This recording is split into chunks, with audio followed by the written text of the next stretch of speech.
Filter coffee చల్లారిపోతుంది. Banjara premium filter coffee, double the flavour, double okay.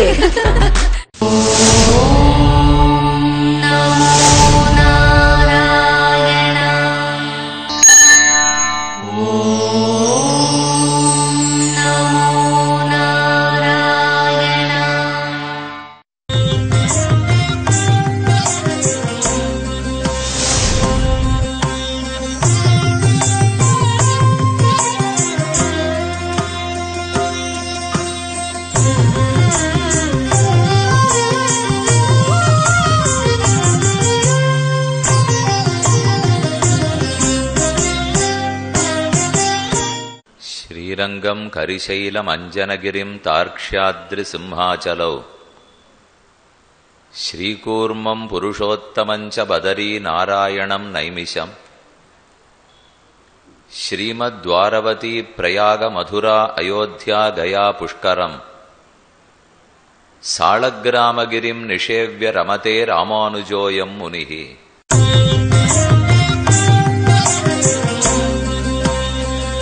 நூறாவது திவ்யதேசம் பதரிகாஷ்டமத்து எம்பெருமான்.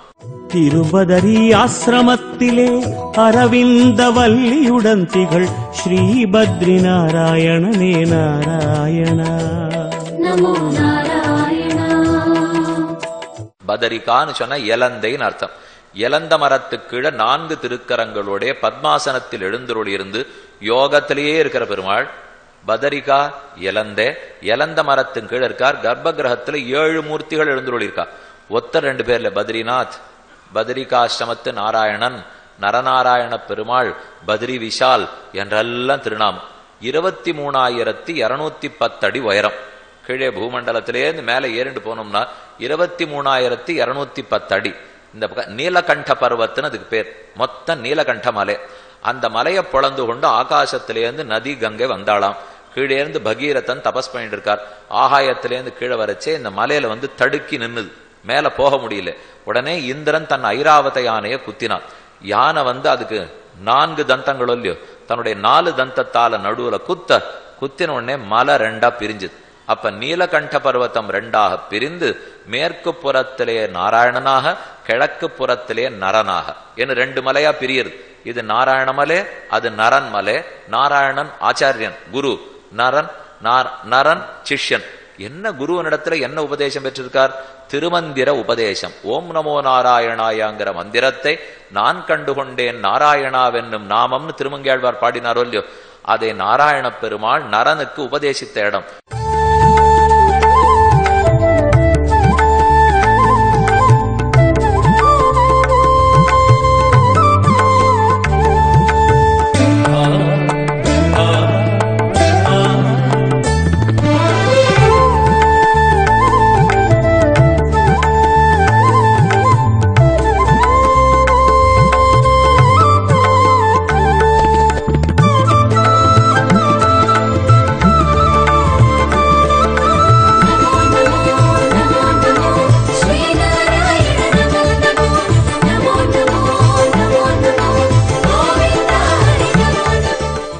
நரநாராயணர்கள் வேற யாரும் இல்ல, அர்ஜுன கிருஷ்ணர்கள் தான்.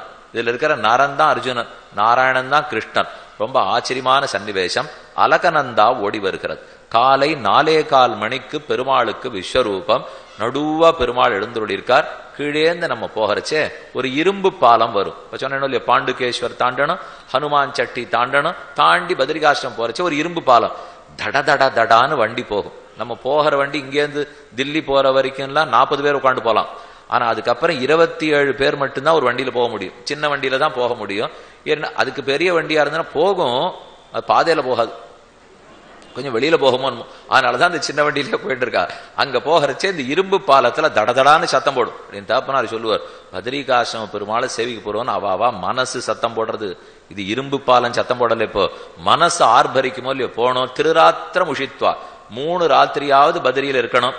முதல் நாள் போறச்சு அந்த சத்திய சங்கல்பத்தோட தான் போவோம். 3 நாள் கண்டிப்பா இருக்கணும், இருந்து சேவிச்சுக்கோன்ட்டு போன வேகத்துல கிடுகிடு முதல்ல பெருமாள் போய் சேவிப்பார். ராத்திரி வரும் ஒரு 7-7:30 ஆகரிச்சே வம்ப ஆரம்பிக்கும். அது வரைக்கும் கூட ஓரளவு சமாளிச்சிரும். 7:30 மணி ஆச்சுன்னா குளிர் அப்படியே நடுக்கிறதுக்கு ஆரம்பிக்கும். ஒன்னும் பழக்கம் கிடையாது நமக்கு, சொகுசு வாழ்க்கையே வாழ்ந்துட்டோம். கொஞ்சம் பொறுத்துன்னு தான் பாப்பமேன்னு தோணாது. உடனே யாத்திரை கொண்டு போறாள, ராத்திரியை வேணா கதவை திறப்பாள கேளுமே, இப்பவே வேணா கீழே போயிடலாமான்னு. வரச்சே சுவாமி 3 நாள் ராத்திரி தங்கணும்னு சொன்னீரே, என்ன 3 நாள் ராத்திரி தங்கணும், ஆனா திரும்பி போனோமே, அந்த பயத்துலதான் நாங்க வேணா இப்பவே கிளம்பிடுறாமா சொல்லிடுவோம்னா. ரொம்ப ஆச்சரியமான சன்னிவேசத்தில் அலகநந்தா நதிக்கரையில எழுந்துள்ளிருக்கிறார். நாம காலங்கார்த்தால அலகநந்தால தீர்த்தமானோம். நம்ம வீட்டிலேயே காலங்கார்த்தால தெரியாது. நீர் என்னமோ அலகநந்தால தீர்த்தமான இறங்க முடியுமானால் இறங்க முடியாது, புரோக்ஷிச்சுக்கிறதுக்கு தான் முடியும். அதுக்குன்னு பெருமாள் இயற்கையில ஒரு ஏற்பாடு பண்ணி வச்சிருக்கார். தப்த குண்டம்னு பேர். தப்த குண்டம்னா வெந்நீர் ஊற்று, அதுல இருந்து கீழேந்து வெந்நீர் ஊற்று வந்து நாம போய் அதுல தீர்த்தம் ஆடலாம். ஆனா சடக்குன்னு எழுதுங்க, வெளி முழுக்க குளிரா இருக்கு, அது கொதிப்பா இருக்கும். மாறினோம்னா நம்ம உடம்பு அதை ஏத்துக்காது, சட்டுன்னு மயக்கம் போட்டு விழுந்துருவோம். அதனால மெதுவா காலை வச்சுட்டு கை கால் எல்லாத்தையும் அதுல நனைச்சுன்னுட்டு கொஞ்சம் தீர்த்தத்தை எடுத்து வாயில போட்டு தலையில கொட்டிட்டு உடம்பு அதுக்கு முதல்ல பழக்கிக்கணும். பழக்கிட்டு உள்ள இறங்கினா நல்லா இருக்கும். இந்த தப்த குண்டத்துக்கு பக்கத்துலதான் நாரத சிலான்னு இருக்கு. இந்த சிலைக்குள்ளதான் இந்த பத்ரிகாசிரமத்து பெருமாளே இருந்தார். ஆதிசங்கர பகவத்பாதர் வரும்போது பல முறை மூழ்கி தேடி இந்த சிலையிலேந்து வெளியில எடுத்துன்னு வந்துதான் பிரதிஷ்டை பண்ணி இருக்கிறார் என்பது அங்க இருக்கிற ரொம்ப முக்கியமான செய்தி. நல்ல தப்த குண்டத்துல தீர்த்தமானோம், நிஜமா நன்னா இருக்கும். அந்த குளிர்ல அதுல குளிச்சானா நன்னா இருக்கும். நம்ம ஊர்ல வெயில் காயன் இருக்குச்சே, வெந்நீர்ல குளிச்சா அப்படி இருக்கும். இப்போ தப்த குண்டத்துல தீர்த்தமாட்டு அங்கேயும் போட்டு நம்ம எங்க தங்கி இருக்கமோ அங்க வெந்நீர் போட்டு கொடுப்பா, அதுல குளிக்காதீர்கள், அது பிரயோஜனமே இல்லை. அதுக்காக இங்கேயே அவ்வளவு தூரம் போயிருக்க வேண்டாம். அலகநந்தால குளிக்கணும், முடியலன்னா போனா போறது தப்த குண்டத்துல குளிக்கணும். குளிச்சுட்டு பத்ரி விஷால் பெருமாளை கார்த்தால 4:15 மணிக்கு சேவிக்கிறதுக்கு போயிடுறோம். ஸ்வயம் வியக்த கஷேத்திரம். நம்பூதிரிகள் கேரளத்திலேருந்து சென்று அவர்கள் தான் ஆராதனம். காலங்கார்த்தால திருமஞ்சனம் எல்லாத்தையும் பெருமாளுக்கு களைஞ்சிடுவா. அந்த சமயம் மட்டும் நம்பூதிரி விளக்குவார். இந்த பெருமாள் ஆறு இருக்கார், நாரதர் எங்க இருக்கார், உத்தவர் எங்க இருக்கார், குபேரர் எங்க இருக்கார், நரநாராயணன் எங்க இருக்கார், அவாவா எப்படி திருமுகலம் வச்சுருக்கான்னா அப்பதான் அவர் விளக்குவார். மற்ற சமயத்துக்கு போனா கூட்டம் அதிகமா இருக்கும். அந்த காலங்கார்த்தாலே போகணும். ஆனா அதுதான் பெரிய ஆபத்து. இந்த காலங்கார்த்தால போனோம்னா குளிச்சுட்டு போய் நிக்கணும் இல்லையோ, அதுக்குள்ளதான் உடம்பே நடுங்கும். ஆனா ஒரு 7 மணி ஆறதுக்குள்ள கொஞ்சம் சரியா போறதுக்கு ஆரம்பிச்சிடும். அதுக்குள்ள நம்ம கொஞ்சம் பல்ல இழுத்து பிடிச்சிருந்து கார்த்தால அந்த விஸ்வரூபத்தை சேவிச்சுடணும், திருமஞ்சனத்தை சேவிக்கணும்னு மனசுல உறுதி வச்சுட்டா தான் போக முடியும். அதனாலே யாத்திரை பண்றதுங்கிறதே ஒரு ஆச்சரியமான ஆனந்தமான அனுபவம். நிறைய ஒத்த கருத்துடையவர்கள் சேர்ந்து போயிட்டு வந்தோம்னா அதுவும் அங்க இருக்கிற விஷயத்தை தெரிஞ்சுக்கணும். வெறும போனோம் வந்தோம்னுட்டா காசுதான் செலவு. இப்போ எதுக்காக போயிருக்கோம், என்ன இருக்குன்னு தெரிஞ்சுட்டு போகணும் இல்லையோ. பார்ப்போம். நீலகண்ட பர்வதம் பிரிந்து நரநாராயண பெருமாளா 2ஆ சேவை சாதிக்கிறார். நடுவே பத்ரி நாராயணன் பத்ரி விஷால் பெருமாள் சங்க சக்கரத்தோட சதுர்புஜங்களோட கிழக்கு நோக்கி அமர்ந்த திருக்கோலம். தப்த குண்டத்திலிருந்து எழுந்துருள பண்ணப்பட்டு வந்த மூர்த்தி. உள்ள யாரெல்லாம் இருக்கா தெரியுமோ? நடுவுல பெருமாள் இருக்கார். ஓர் புறத்தில் கருடனுக்கு தனி சன்னதி, கர்ப்பகிரகத்தில வெளியில, கர்ப்பகிரகத்துக்கு வெளியில கருடாழ்வாருக்கு சன்னதி. சாலக்கிராமமே திருமேனிய சாலக்கிராம பெருமாள், பத்ரிநாத பெருமாள் மொத்த திருமேனிய சாலக்கிராம பெருமாள். வலது பக்கத்தில் குபேரன் எழுந்துருள் இருக்கிறார், அவரை தள்ளி கருடன் உள்ளார். இடது பக்கத்தில் நாரதர், அவரை தாண்டி உத்தவர் இருக்கிறார். அப்ப 4 1 5 பேர் ஆச்சுப்போ. அதாவது குபேரன், கருடன், நாரதர், உத்தவர், பத்ரி நாராயணன். இந்த 5 பேரை தவிர நரநாராயண பெருமாள் 2 பேரை சேர்த்தினா மொத்தம் 7 பேர். இந்த 7 பேரும் தான் இந்த சன்னிதானத்துக்குள்ள எழுந்துருள் இருக்கா. பெருமாளை சேவித்து கொண்டு வெளியில வந்தோம்னா சற்றே மேல போனா பிரம்ம கபாலம், அங்கதான் நாம பிண்ட பிரதானம் பண்ண வேண்டும். கயைக்கு போய் பால்குனி நதிக்கரையில சிராத்தம் பண்ணிட்டு அங்கிருந்து நேர பத்ரிகாசிரமத்துக்கு போய், இதுதான் சிவபெருமான் கையில இருந்த மண்டவோடு உடஞ்சி சுக்கலா போச்சு இல்லையோ. படையடர்த்த மடவண்ணம் பிரியாது மலர்கமலம் மடலெடுத்து மதுநுகரும் வயலுடுத்த திருநறையூர் முடையடர்த்த சிரமேந்தி மூவலுகும் பரிதிருவோன் இடர்கெடுத்த திருவாளன் இணையடியே அடனெஞ்சேன்னு திருமங்கியாழ்வார் பாசம். தத்ர நாராயண ஸ்ரீமான் மயாபிக்ஷாம் பிரயாச்சிதா விஷ்ணு பிரசாதாது சுஸ்ரூணின்னு மாத்ய புராணத்துல ஸ்லோகம். சிவபெருமான் போய் பிரார்த்திக்க தன் மார்பில் இருக்கிற வியர்வ நீரை எடுத்து பெருமாள் தெரித்தார். கையில இருக்கிற பிரம்மகபாலம் உடஞ்சுது. அந்த உடஞ்ச பகுதி தான் அங்க இருக்கு. அங்க போனா நம்மால தளிகையெல்லாம் பண்ண முடியாது. சமைக்கிறது அரிசி வைக்கிறதுலாம் ஆகாதுன்னா வச்சுட்டே இருப்போம் ஆகணும் இல்லை, சமையணுமே. அதனால கோவில்ல இருந்தே நமக்கு பிண்டத்துக்காக அரிசி கொடுத்துருவா. அவளே சமைத்து ஒரு சொம்பு, ஒரு பித்தளை சொம்பாட்டம் வச்சிருக்கா, அந்த சொம்புல கொடுத்துருவா. ஆனா அதை எடுத்துன்னு வந்து கையில பிடிக்கணும் பாருங்க, அப்பதான் சவாலே இருக்கு. கை பிடிக்கவே வராது. அதை உருண்டையா பிடிச்சான்னு வைக்கணும். இப்போ அப்ப பண்ண வரணும் இல்லையா? பண்ண வந்தா பிடிச்சு வைக்கலாம். ஒரு சுவாமி திடீர்னு சொன்னார், சுவாமி சாத்தம் எங்க அப்பாவுக்கா எனக்கா? இப்ப நிலைமை அப்படின்னா எடுத்துப்போ. ஏன்னா மெதுவா பண்றதுக்குள்ளே இத்தனையுமே கடைசியில் அரை மணி பண்ணி வைக்கிற வாத்தியார் எல்லாரையும் வரிசையா உட்காந்து வச்சிருவார். ஒரே மந்திரம் தான் சொல்ல போறார். அவாவா அவாவா தாத்தா பாட்டி முத்தாத்தா அவனுடைய பேரு கோத்திரம் இவாளே தான் சொல்லிக்கணும். அவர் சொல்ல போறது இல்லை. அப்ப கார்த்தால் ஒரு தர்ப்பணம் பண்ணி வைக்கிறார். பிண்ட பிரதானத்துக்கு வந்துருங்கன்னு சொல்லிடுவார். பிண்ட பிரதானம் பண்ணணும். பண்றதுல இருக்கிற முக்கியமான சவால் இந்த பிண்ட பிடிக்கிறதா. கொஞ்சம் மனசை இழுத்து பிடிச்சிருந்து எவ்வளவு கஷ்டப்பட்டு நம்ம பித்திருக்கள் நமக்காக மாதாபிதாக்கள் பண்ணிருக்கா, அவளுக்கு எவ்வளவு கஷ்டம் நம்ம கொடுத்துட்டோம், இது ஒன்னான்னு நாம ஒழுங்கா பண்ணணும் நினைச்சுன்னு பண்ணணும் இல்லையோ. கயாசிராத்தத்துல 16 பிண்டங்கள் வைக்கணும். 2 பிண்டம் தந்தைக்கு, பாக்கி அத்தனையும் தாய்க்கு. இவ்வளவும் பண்ண இந்த தந்தைக்கு 2 பிண்டம், பாக்கி எத்தனை வச்சாலும் ஒவ்வொன்னா சொல்லுவோம். இந்த குழந்தை கர்ப்பத்துல உருவாரத்துக்கு பட்டபாடு, கர்ப்பத்துல இருக்கிறச்சே உதச்சு பட்டபாடு, அவன் நகரலேனா பட்டபாடு, பிறக்கரிச்சே வாத பித்த ஸ்லேஷம் அதுக்காக பட்டபாடு, அதுக்கப்புறம் உடம்பு சரியில்லைன்னச்சேவ தூக்கின்னு போய் பட்டது, அவன் வெய்யச்சேவ பட்டது, என்னென்ன உண்டோ. ஏன் சுவாமி எல்லாத்தையும் அவன்னு சொல்லிருந்தா, இந்த கட்டம்லாம் பெண்கள் கொடுக்க மாட்டான்னு நினைச்சுன்னு சொல்லிட்டு இருக்கேன். அதனாலதான் இந்த கட்டத்தை எல்லாம் ஆணே கொடுக்கறதாவே வச்சுப்போமே. எதுக்கு இப்ப அவள்னு வேற சொல்லணுமா? அப்ப எந்த தாய்க்கும் பெண்ணு கட்டம் கொடுக்க மாட்டான்னே வச்சுப்போமே. ஆண் குழந்தைய கட்டம் கொடுக்கறதாவும் வச்சுப்போம். அப்ப அந்த பட்ட கட்டத்துக்கெல்லாம் இவன் பிண்டம் கொடுத்தாகணும் இல்லையோ. மந்திரம் சொல்லுவா. கயாசிராதம் மன்றத்துக்கு போறச்சே ஒவ்வொரு பிண்டம் வைக்கச்சே மந்திரம், இதுக்கு நான் உனக்கு கொடுத்த குற்றத்துக்காக என்னை க்ஷமிச்சுக்கோ தாயே, இந்த பிண்டம் கொடுக்குறேன், இந்த கட்டம் கொடுக்கறதுக்காக உனக்கு இந்த பிண்டம் கொடுக்குறேன்னு இந்த பிள்ளை சொல்லணும். சொல்லி சொல்லி அப்புறம் தெரிஞ்சவா தெரியாதவா உற்றார் உறவேறு மொத்த பேருக்கு அங்க கொடுத்துட்டு பிரம்மகபாலத்துல நம்ம நினைச்சுக்கணும். நாம படுறோமே அப்ப நினைச்சு கூடாது. எத்தனை பித்திருக்கள் நமக்காக இந்த பித்ருலோகத்திலேருந்து இருக்கா. ரொம்ப அனுகிரக சீதலர்கள் பித்ரு தேவதைகள்னு இருக்காளே. ஆசை இருந்தா நம்ம சந்ததியர் இடத்துல ரொம்ப அனுகிரகத்தோடு இருப்பா. பெருமான் கூட அவ்வளவு செய்வரோ, அவர் ஆள் வச்சுட்டார். பித்திருக்களை பார்த்து நீங்க அனுகிரகிக்கும். ஆகவே ஸ்ராத்தமா இருக்கட்டும், தர்ப்பணமா இருக்கட்டும், அதுக்கு இருக்கிற உபவாசமா இருக்கட்டும், குறையே வைக்க கூடாது. நம்ம சந்ததியினர் நன்னா இருக்கணும்னு சொன்னா இத சரியா பண்றதுதான் சாஸ்திரம் சம்மதிச்சிருக்கிறது. அதை பிரம்மகபாலத்திலே பண்ணி முடிச்சுனுட்டு இதெல்லாம் பத்ரிகாசிரமத்துல சேவை. இந்த பக்கத்துல ஊர்வசி பர்வத்தம்னு இருக்கு.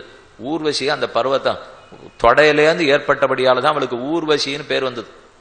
அங்கே சஹஸ்ர கவச்சாசுரன் ஒருத்தன் இருந்தா. அவன் நிறைய கவச்சம் போட்டு ஒத்தராலையும் அழிக்க முடியாத இருந்தான். நரனும் நாராயண பெருமாளும் 2 பேரும் ஒத்தருக்கு ஒத்தர் தபஸ் பண்ணி, இவர் தபஸ் பண்ணச்சே அவர் சண்டை போடுவாராம், இவர் சண்டை போடச்சே அவர் தபஸ் பண்ணுவாராம். அதை போல அந்த அசுரனை அழித்த இடம்னு சொல்கிறார்கள். பத்ரி நாராயண பெருமானுக்காக 20 பாசுரங்கள் திருமங்கை ஆழ்வார் பாடியிருக்கிறார். முத்த மூத்து கோல் துணையா முன்னடி நோக்கி வளைந்து இத்தகால் போல் தள்ளி மெல்ல இருந்தங்கிளையாமுன் பெத்ததாய் போல் வந்த பேச்சு பெருமுறையூடு உயிர வத்த வாங்கி உண்டவாயான் பதறி வணங்குதுமே.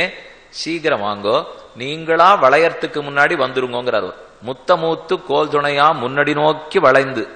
நாம பெருமாள் திருவடியை நோக்கி வளைஞ்சு விடலன்னா ஆச்சு 80 ஆச்சு, நீயே கேள்விக்குறியாட்டம் வளைஞ்சு விட போற பாருங்கிறார். கையில கோலை பிடிச்சுக்க போறே, தானா முன்னாடி நோக்கி வளைய போறே.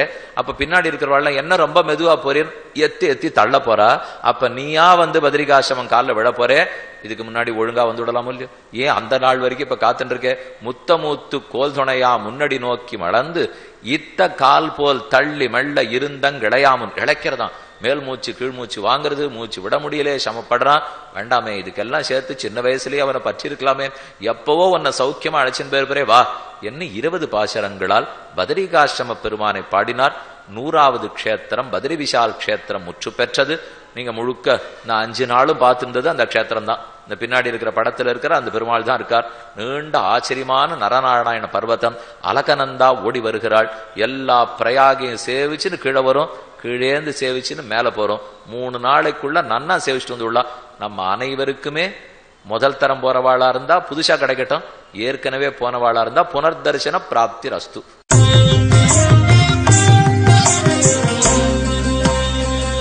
அடுத்து 101வது திவதேசம் இன்னும் சற்று மேலே. இந்த திவதேசம் முக்திநாத் என்னும் சாலக்கிராமம் என்னும் சொல்லப்படுகிறது. ஸ்ரீசால கிராமத்தில் ஸ்ரீதேவி நாச்சியாருடன் காட்சி தரும் ஸ்ரீமூர்த்தியே நாராயணா. நமோ நாராயணா, நமோ நாராயணா, ஓம் நமோ நாராயணா. திவ்ய தேச நிலம் கோலம் தந்திடும் ஸ்ரீமன் நாராயணா. நமோ நாராயணா, ஓம் நமோ நாராயணா. திவ்ய தேச நிலம் கோலம் தந்திடும் ஸ்ரீமன் நாராயணா.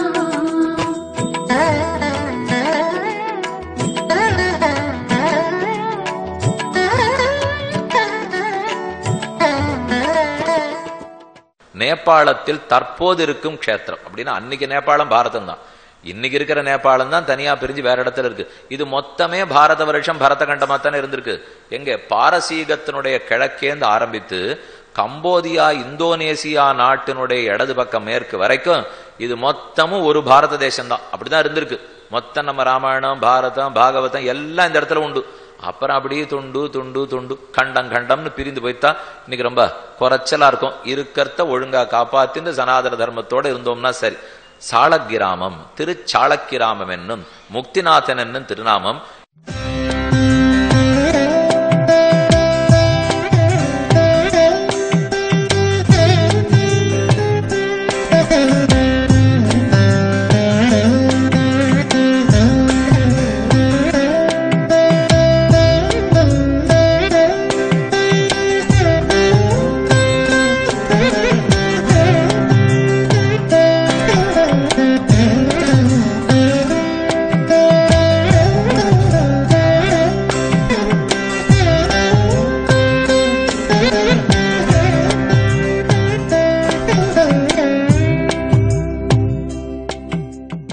இந்த திவதேசத்துக்கு ஏற்றமே சாளக்கிராம பெருமாளாலே.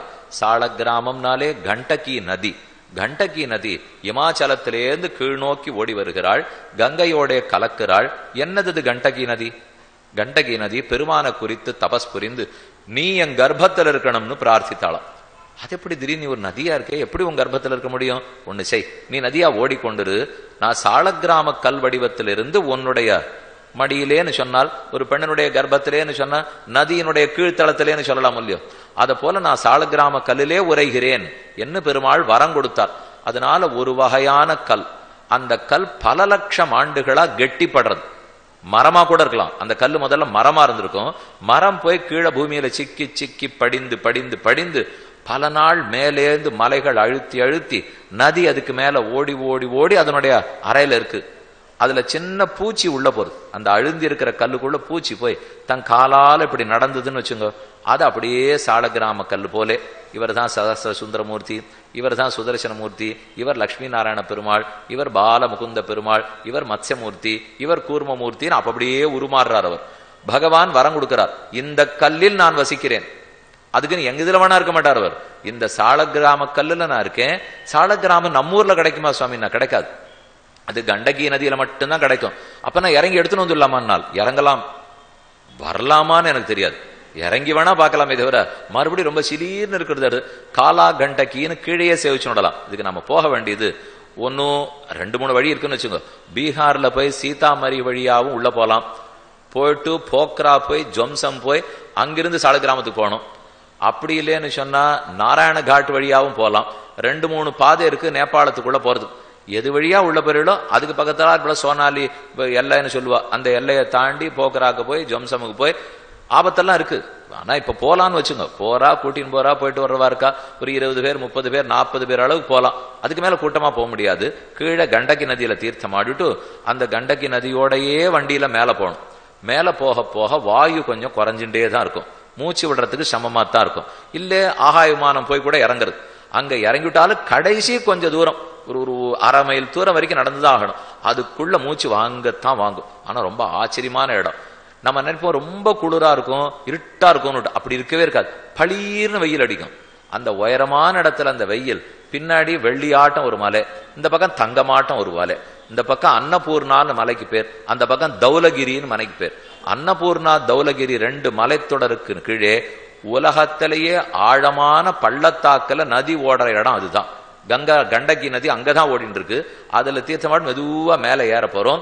மேல கொண்டு போய் விட்டுட்டாள்னா ஒரு சமதளம், அந்த சமதளத்திலேருந்து மேல ஏறி போனா மரத்தால தான் கோவில். ஏன்னா அங்க கல்லால கட்டுறதுக்கெல்லாம் வழியே இல்லை. அந்த இடத்துல மரத்தால் அமைந்த கோவிலுக்குள் திருமேனி முழுக்கவே சாளக்கிராம திருமேனி.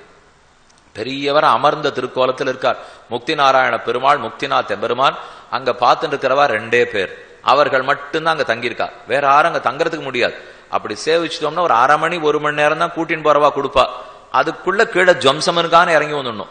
வந்தாத்தான் ராத்திரி வேளை அங்க தங்கிக்கலாம். முக்திநாதனை பத்தி திருமங்கையாழ்வாருடைய பாசுரம் கலையும் கரியும் கரிமாவும் திரியங்கானம் கடந்து போய் சிலையுங்கணையின் துணையாக சென்னான் வெண்ணிச் செருக்கிளத்து மலகொண்டல நீர் அணகட்டி மதில் நீரலங்க வாழறக்கர் தலைவன் தலபத்தருத்துகந்தான் சாளக்கிராமம் அடநெஞ்சே. இது சொல்றது வழக்கம். திருமங்கையாழ்வாரே கூட சாளக்கிராமம் அடை நெஞ்சேன்னு ஆசைதான் பட்டிருக்கார். போனாரா தெரியாதுன்னுவா, அவ்வளவு கட்டமான ஊரா. ஆனா திருமங்கையாழ்வார் ஆடல் மா குதிரையில ஏறிண்டு அத்தனை திவதேசத்துக்கும் போய் தான் பல்லாண்டு பாடிட்டு இருக்கார். நம்மாழ்வார் புளிய மரத்தடியிலேருந்து நகர்ந்ததே கிடையாது. அவர் புளிய மரத்து அடியிலேயே தான் இருப்பார்.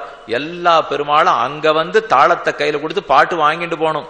அவர் எங்குமே போக மாட்டார். ஆனா திருமங்கையாழ்வார் போயே பல்லாண்டு பாடினவர். சால கிராமத்தில் பெருமான் அமர்ந்த திருக்கோலத்தில் உள்ளார். ஸ்ரீமூர்த்தி வடக்கு நோக்கி நின்ன திருக்கோலம், பழைய நாள்ல வடக்கு நோக்கி நின்ன திருக்கோலம். ஸ்ரீதேவி நாச்சியார், சக்கர தீர்த்தம், கண்டகி நதி, கனக விமானம், பிரம்மா, சிவன், கண்டகி நதி ஆகியோர்களுக்காக பிரத்யக்ஷம். பெரியாழ்வாரும் திருமங்கையாழ்வாரும் இரண்டு ஆழ்வார்களும் பாசுரம் பாடியிருக்கா. ராமானுஜரை பத்தி முதல்ல இங்க ஆரம்பிச்சே ஒரு ஸ்லோகம் சொன்னேனே, சாலக்கிராமகிரிம் நிஷேவ்ய ரமதே ராமானுஜோயம் முனிகி.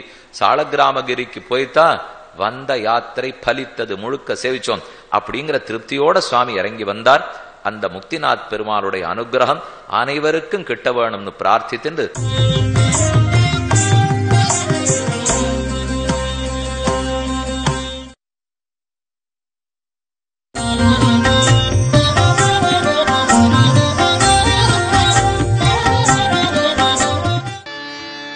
ஓடிவாவா கண்ணன் ஓடிவாவா ஓங்காரநாத குழல் ஊதிக்கொண்டு என்னருகில் ஓடிவாவா கண்ணா ஓடிவாவா ஓங்காரநாத குழல் ஊதிக்கொண்டு ஓடிவாவா ஓடிவாவா கண்ணா ஓடிவாவா கண்ணன் ஓடிவாவா ஓம்காரநாத குழல் ஊதிக்கொண்டே என்னருகில் ஓடிவாவா ஓடிவாவா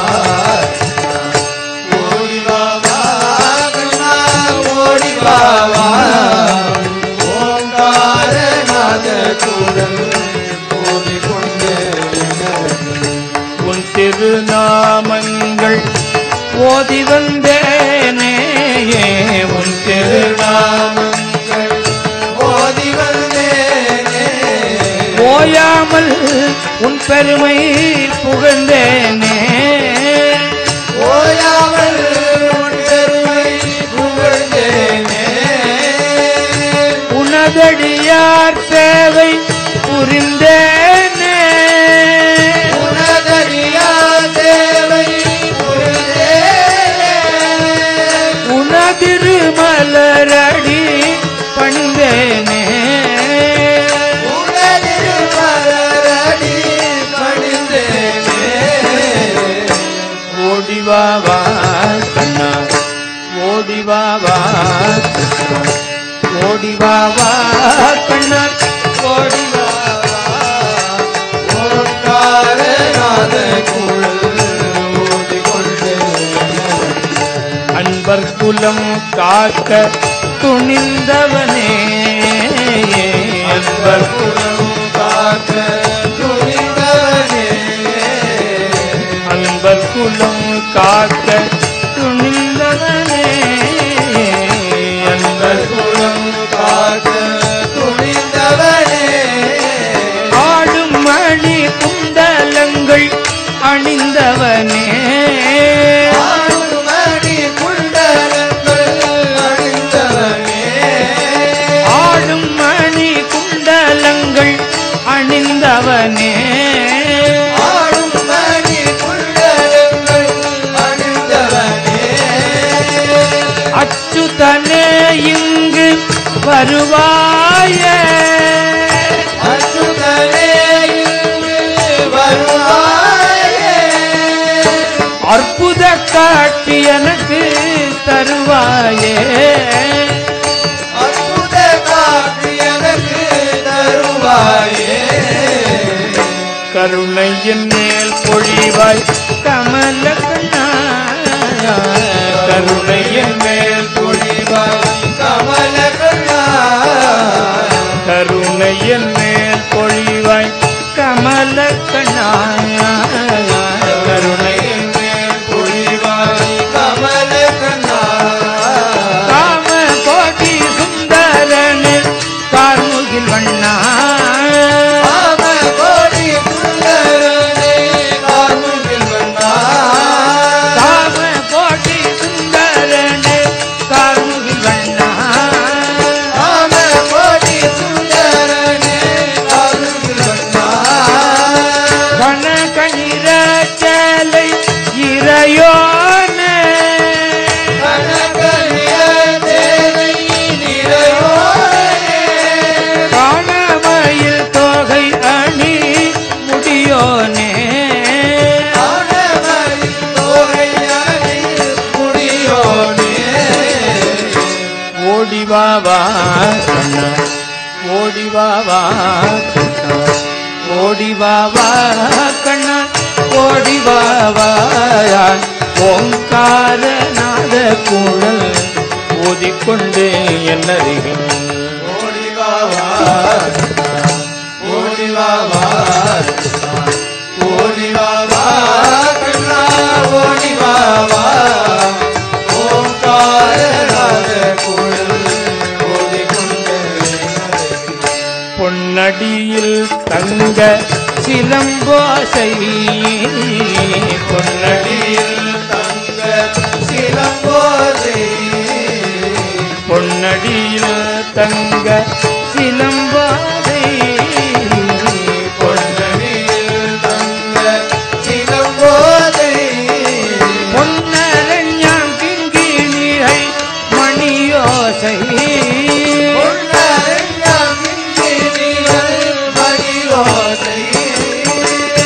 புன்னகைத்தவள் வாயில் குழலோசை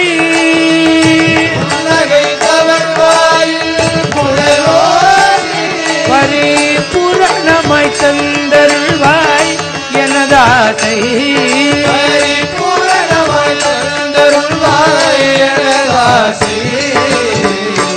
ஓடிவாவா கண்ணா ஓடிவாவா கண்ணா ஓடிவாவா கண்ணா ஓடிவாவா ஓங்காரநாத குழல் ஓதிக்கொண்டு என்னருகில் ஓடிவாவா ஓடிவாவா ஓடிவாவா கண்ணா ஓடிவாவா ஓங்காரநாத குழல் ஓதிக்கொண்டு கோபால ராதாலோல கோபாலா ராதாலோலா கோபால ராதாலோல கோபாலா ராதாலோலா முரளிலோலானந்த பாலா முரளிலோலா நந்தபாலா முரளிலோலானந்த பாலா முரளிலோலா நந்தபாலா கோபால ராதாலோல கோபாலா ராதாலோலா முரளிலோலானந்த பாலா முரளிலோலா நந்தபாலா கேசவ மாதவ ஜனார்தனா கேசவ மாதவ ஜனார்தனா கேசவ மாதவ ஜனார்தனா கேசவ மாதவ ஜனார்தனா வனமாலா பிருந்தாவன லோல வனமாலா பிருந்தாவன லோலா வனமாலா பிருந்தாவன லோல வனமாலா பிருந்தாவன லோலா முரளிலோலானந்த பாலா முரளிலோலா நந்தபாலா முரளிலோலானந்த பாலா முரளிலோலா நந்தபாலா முரளிலோலானந்த பாலா முரளிலோலா நந்தபாலா கோபால ராதாலோல ராதாலோலா முரளிலோலானந்த பாலா